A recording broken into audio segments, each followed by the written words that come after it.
Hey guys, cuteness വാരി അറിഞ്ഞിട്ട് ക്യാമറയിൽ നോക്കി എക്സ്പ്രഷൻ ഇടുന്ന ഷീൻഷാൻ. ഫുഡ് വെച്ചിട്ട് ക്ലാസ്സിൽ പോകുന്ന വിചാരിച്ചപ്പോ ദേ ഒടുക്കത്ത മഴ. എല്ലാ ബർത്ത്ഡേക്കും ആദ്യം മെസ്സിയെ വിഷയം, പക്ഷെ മെസ്സി ഇതുവരെ നോക്കിയില്ല. മെസ്സി ഒന്നാ സ്വാഗ് ബോയ് മെസ്സേജ് നോക്കണേ, ഫാൻ ബോയ് ആണ്. ലൈബ്രറി പീരീഡ് ആണ്, പ്രത്യേകിച്ച് പരിപാടിയൊന്നുമില്ല, അതുകൊണ്ട് എല്ലാം ഇങ്ങനെ ഫോണിൽ കളിച്ചിരിക്കുകയാണ്. അണ്ണന് തമിഴൊന്നും വായിക്കാനുണ്ട്, എന്നാലും കാര്യമായിട്ട് എന്തൊരു നോക്കുന്നുണ്ട്. കോളേജ് പിന്നെ എക്കോ ഫ്രണ്ട്ലി ആയതുകൊണ്ട് പുറത്തുനിന്നൊക്കെ ആർക്കാണെങ്കിലും കയറി വരാം. ക്ലാസ് ഒക്കെ കഴിഞ്ഞ് ഇനി നേരെ ഹോസ്റ്റലിലോട്ട്. കോളേജസ് ഫുള്ളായി, അതുകൊണ്ട് ഹോസ്റ്റലിലോട്ട് ഇനി ഒരു കാൽനട യാത്ര. ഒരു സൈഡ് ചേരിഞ്ഞുള്ള നടപ്പ് കണ്ടത് മോഹൻലാൽ ഫാൻ തന്നെ.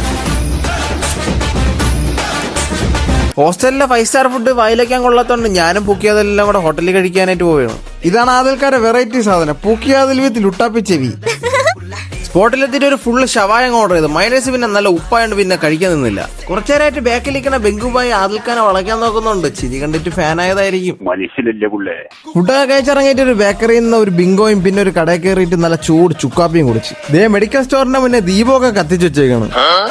പരിപാടിയൊക്കെ കഴിഞ്ഞ് അവസാനം നേരെ ഹോസ്റ്റലിലോട്ട് എത്തി. അപ്പൊ ഇന്നത്തേക്ക് ഇത്രേ ഉള്ളൂ. ശരിയെന്നാ.